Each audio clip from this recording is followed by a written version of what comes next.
Hello! Voltei para gravar um Vamos Conversar, porque eu acho tão importante a gente bater papo de vez em quando, a gente trocar umas ideias, e eu tenho sentido muita vontade de conversar com vocês. Eu tenho analisado muito ultimamente aquilo que se ouve, aquilo que se fala. Temos tempo livre, né? Aproveitar, né? Fazer o quê? E eu cheguei a uma conclusão de que nós estamos cada vez nos desviando mais do propósito de Deus. Não o individual só, cada um, assim como o geral. Nós estamos nos tornando muito críticos. Nós acompanhamos muita gente pelas redes sociais, nós vemos os stories, nós vemos os vídeos e nós associamos dentro da nossa cabeça que nós conhecemos toda a vida daquela pessoa, que nós já somos íntimos dela e nós sabemos tudo o que a pessoa faz ao longo do seu dia, quando na realidade aquilo que a internet nos mostra não chega nem a ser 2 horas do dia a dia da pessoa, do que ela faz, do que ela é. Nós temos por hábito mostrar na internet só a parte boa, né? Porque o dia a dia já é tão difícil, já é tão complicado que a gente não vai dividir tristezas, desânimos, nós não vamos dividir quando nós estamos chateados, quando alguma coisa tira a nossa paciência. Não, nós vamos tentar de alguma forma contribuir para que o dia da pessoa seja mais leve. Mas com isso, nós entramos demasiado dentro da vida das pessoas e nós achamos, né, dentro do nosso pequeno cérebro, que nós conhecemos tudo aquilo que a pessoa é, tudo aquilo que a pessoa faz, e começamos gerando juízos de valor e começamos colocando para fora críticas acerca das pessoas que nós temos do nosso lado, que estão perto de nós, sobre as pessoas que nós seguimos na internet, e começamos com um pequeno problema chamado achómetro. Verdade. Porque nós começamos a pôr para fora aquilo que nós, indivíduo particular, achamos correto. E começamos porque fulano não devia de fazer aquilo, porque eu acho que aquilo não está certo, porque aquilo não se enquadra, porque ele não devia ser assim, porque ele não devia fazer aquilo, porque aquilo não está correto. Mas nós esquecemos que nós não conhecemos as pessoas por completo. Nós não temos o perfeito conhecimento, nós não temos o invólucro completo de tudo aquilo que a pessoa faz, de tudo aquilo que a pessoa vive, de tudo aquilo que a pessoa trabalha. Nós não conhecemos. E nós não somos ninguém para criar juízos de valor acerca da outra pessoa. Ou de questionar seja o que for acerca da vida, seja de quem for. Porque não nos é pedido isso. Em momento nenhum, em nada, nos foi colocado na nossa mão o direito de juízes, o direito de julgamento sobre a vida do outro. Eu já passei por isso há uns anos atrás, quando eu me converti, que eu converti a Deus, ao Deus verdadeiro. No início eu era um bocado crítica também, sabe? Eu julgava muito, eu achava que só a forma como eu entendia, só a forma como eu tinha a percepção da Bíblia, só a forma como eu interpretava, só a forma o que eu entendia por correto, era o correto. Todos passamos por essa fase. O problema é permanecer nessa fase. Porque não é isso que Deus tem para nós. Não é isso que Deus pede para nós. Muito pelo contrário. A Bíblia diz que ai daquele que for juiz sobre o outro, porque da forma que ele julgar, ele será julgado. Da forma que ele vai pesar a mão sobre o outro, Deus pesará sobre ele também. E nós fomos chamados por Deus, eu falo por mim, atenção, eu fui chamada por Deus de um meio muito errado. Eu não me drogava, eu não me prostituía, mas o que eu fazia na minha vida não agradava a Deus. Tinha muita coisa que precisava de ser mudada, que precisava de ser transformada. Eu não conhecia a Deus, eu não sabia o que para Ele era perfeito, o que para Ele era bom. Eu não sabia o que é que lhe agradava. Nenhum de nós, ser humano, sabe e compreende na sua totalidade o que é isso. Por isso, Deus mandou Cristo a esta terra, vivendo 33 anos, dando exemplo, passando por dificuldades, passando por provações, passando por tudo aquilo que nós passamos como ser humano e vencendo para nos dar exemplo. Eu, como próprio Deus, eu estive na terra em forma de Cristo, eu passei aqui, se tu fizeres do jeito que eu fiz, se tu pisares onde eu pisei, se tu falares como eu falei, se tu colocares desta forma como eu fiz, vai dar certo. Ele vem nos dar o exemplo. No entanto, para nós podermos ser resgatados, para nós podermos ser verdadeiramente filhos de Deus, não bastou dar o exemplo. Ele teve que morrer por nós. E o sacrifício de Cristo, ele não tem um preço que tu consigas pagar. Porque o preço do teu pecado, tudo aquilo que tu és, tudo aquilo que tu fizeste, porque todo aquele peso que estava sobre ti, ele levou sobre ele. Ele pegou naquilo, colocou sobre si na sua cruz e Calvário. E o derramamento do seu sangue foi o preço pago para que tu hoje tivesses o direito de te chegar a Deus e Deus diz assim, olha, vem como estás.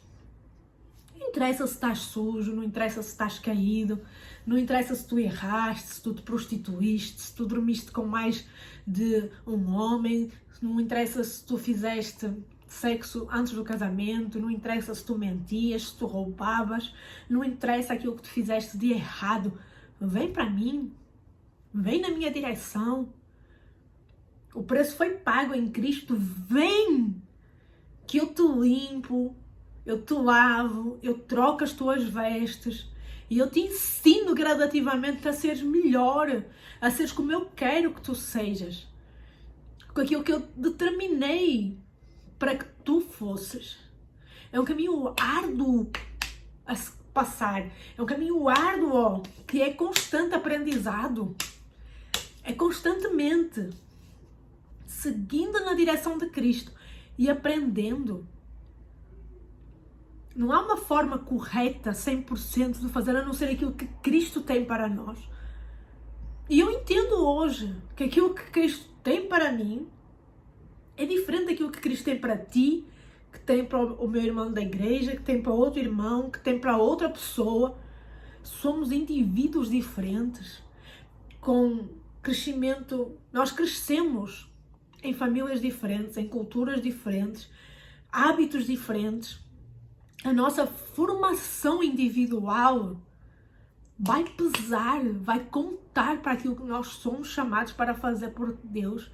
Ele não te colocou no seio da tua família à toa, mas Ele te colocou naquela família, gerado por aquela mãe, criado por aquele pai, por toda aquela bagagem que tu ias ter, que tu ias criar, que tu ias formar em ti, ia pesar lá na frente para aquilo que tu foste chamado para fazer. Mas muitas vezes nós somos criticados e muitas vezes criticamos. Porque fulano não devia de fazer assim. Porque não é digno, eu não posso fazer aquilo ali não. Mas fulano não é assim, assim, assim. Gente, está na hora da gente se aproximar mais de Deus. Nós precisamos correr para a cruz de Cristo. Porque quantas vezes eu paro para analisar na minha vida, e quantas vezes eu entendo coisas que os outros ainda não entenderam, e eu vou criticar só porque eu não tenho o conhecimento que eu tenho, ou porque eu ainda não consegui chegar aonde eu já estou. Ó, eu vou dar só um exemplo, para ser mais fácil, né? Para a gente interagir melhor. Quando eu me converti, há 10 anos atrás, aliás, eu tenho de convertida a Cristo, a Deus, sem denominações, sem igrejas. Eu tenho de convertida a Deus 11 anos, quase 12 já. E ainda nova convertida, mal eu fui batizada nas águas, eu senti muita vontade de deixar de comer carne de porco, porque Deus em sonho falou para mim que era errado e que eu não devia comer. E eu comecei a estudar sobre o que é bom e o que não é bom a gente se alimentar na Bíblia. Comecei a estudar, comecei a juntar textos. E o que mais me convenceu foi Deus ter falado comigo. Tem 10 anos que eu não como carne de porco. Tem 6 anos, quase 7, que eu não como marisco, polvo, nada dessas coisas. Hoje, 10 anos depois, muitos, me entendo, muitos deixaram de comer, muitos deixaram de fazer essas coisas, perceberam que o estudo, os textos da Bíblia que eu lia, aquilo que eu falava, é verdade, tem sentido, tem lógica, realmente, são animais impuros, que não traz benefício nenhum para a gente, para a nossa saúde, muito pelo contrário, a própria ciência, né, enfatiza tudo isso. Muitos que me rodeiam deixaram de comer também, mas e há 10 anos atrás, quando eu deixei de comer? Muitos riram da minha cara, muitos fizeram piada, muitos gozavam mesmo na minha cara, tiravam o maior sarro comigo, tiravam a maior onda, esfregavam na minha cara quando ia comer. Ó, tu não quer não? Mas fica, não preocupa que não vai sobrar nada e tal. E tudo, ó, ok. O facto de me criticarem significava que eu estava errada? Não. Hoje, 10 anos depois, maior parte deles viu que eu estava correta. Viu que eu tinha razão. E vou caçar sarma, vou caçar briga com quem não tem o mesmo nível de entendimento que eu cheguei, com quem não percebe o que eu já entendi. É sério. Não deixem que a crítica afunde dentro do vosso coração. Não deixem que a tristeza das palavras que chegam como flechas, dardos ardentes dentro do vosso coração, crie morada. Não deixem que a tristeza das palavras que dizem contra você ou que dizem nas suas costas crie lacunas dentro da sua alma que dificilmente você vai conseguir curar sozinha. Não deixe chegar a um ponto que você não vai conseguir mais suportar a dor dessa palavra. O meu pedido para vocês é que, assim como eu tenho tentado fazer, orem. Coloquem na mão de Deus.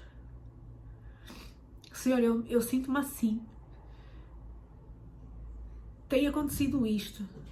Falaram aquilo. Doeu. Machucou. Criou feridas dentro da minha alma que eu não sei como sarar. Deus tem a cura. Deus tem nele o entendimento que pode te dar para que nesse momento que nada faz sentido, que nada tem razão, que nada tem lógica, porque não merecias estar a passar por isso, vai sarar o teu coração. Não te deixes ser o crítico. Não te deixes ser usado por Satanás. Não deixes que a tua vida, que a tua boca seja o arco que lança essas flechas de morte muitas vezes para quem a ouve. Mas está na tua mão decidir se a tua boca gera vida, se a tua boca gera morte. A Bíblia diz que a mesma fonte pode gerar água doce e água amarga. A mesma boca pode matar e pode dar vida. As palavras são sopros de vida. E elas bem colocadas ajudam o jardim a florescer. Servem para regar a flor e a ver desabrochar. Mas elas mal utilizadas ferem, matam, queimam, destroem o coração de algumas pessoas. Mas eu queria te pedir, se me deixas orar por ti, eu queria muito orar por vocês agora. Fecha o teu olho, coloca a mão dentro assim, em cima do teu coração, e que o Senhor Deus, o Criador de todas as coisas, possa colocar a sua mão sobre a tua alma, sobre o teu coração neste momento, e possa arrancar toda a dor, toda a mágoa, que o seu bálsamo possa apagar toda a chama que faz arder e que faz queimar dentro do teu coração de tristeza, de amargura, que o Senhor possa purificar os teus sentimentos, a ferida que foi causada possa cicatrizar, que a mão dele sobre a tua alma, neste momento, possa limpar o teu coração, possa limpar a tua alma, te ajudar a enxergar que não é o que dizem, não é o que fazem, é o que ele diz que tu deves ser que importa, que tu não estás sozinho, que ele nunca te abandonou, que independente daquilo que tu ainda fazes de errado, ele está contigo para te ajudar a acertar no que é preciso. Independente se aquilo que tu fazes está certo ou errado, ele está contigo para te auxiliar e ele vai te mostrar, ele vai te direcionar, ele vai te capacitar a ser muito melhor do que aquilo que tu já foste e do que tu és neste momento, porque a tua caminhada não para hoje, ela prossegue e ele prossegue junto contigo. Que o Senhor possa visitar a tua casa neste momento, possa visitar o teu trabalho, possa calar a boca dos difamadores, dos críticos ao teu redor e te dar paz, a paz que excede todo o entendimento, que tudo aquilo que ele acha que precisa de ser mudado, ele tratará contigo, ele te mostrará, ele irá ao teu encontro e te fará entender todas as coisas que precisam de ser alteradas. O Senhor te ama, o Senhor quer o melhor para a tua vida, o Senhor não abre mão de ti, o preço que ele pagou na cruz não pode ser revertido. Vem como estás, te aproxima de Deus, te inclina aos pés da tua cama, ora com Ele, mostra para Ele os teus sentimentos, fala para Ele como é que está, dá as mãos junto com Deus e prossegue caminhando em direção ao alvo que é Cristo, que é o reino do céu implantado na terra. Vamos continuar caminhando, Senhor, na tua direção, sabendo que és tu, ó Pai, és tu, Senhor, que nos ajudas, que nos auxilias, Pai, que nos capacitas e nos mostras, Pai, a melhor forma de fazermos aquilo que nós não estamos acertando ainda. Ó Pai, nos dá novas estratégias, Pai, nos dá novas formas, Pai. Fala connosco no nosso individual, no nosso íntimo, Senhor, trabalha nas nossas vidas, porque nós necessitamos do Teu agir. E que nada que vem de fora, nada que é externo, nada, nenhuma seta, nenhum dardo inflamado do maligno contra as nossas vidas prevalecerá, mas seja destruído pelo poder que há no Teu nome, Senhor, na Tua palavra, em nome de Jesus. Saiba que Deus te ama, tal e qual como tu és, e Ele continuará trabalhando em ti, para que tu sejas tudo aquilo que Ele determinou. Não há prazer maior para Deus do que ver os seus servos prosseguindo na sua caminhada para Ele, melhorando para Ele. E não achas que tu és mais santo, mais digno do que ninguém, que tu és mais capacitado do que os outros, porque tu só és aquilo que Deus permite que tu sejas. E só estás onde Deus permite que tu estejas. Ser feliz com aquilo que tu tens. E continua caminhando na direção dele. Que Ele estará de braços abertos, sempre, para te receber, te ouvir e te abençoar. Beijo no coração.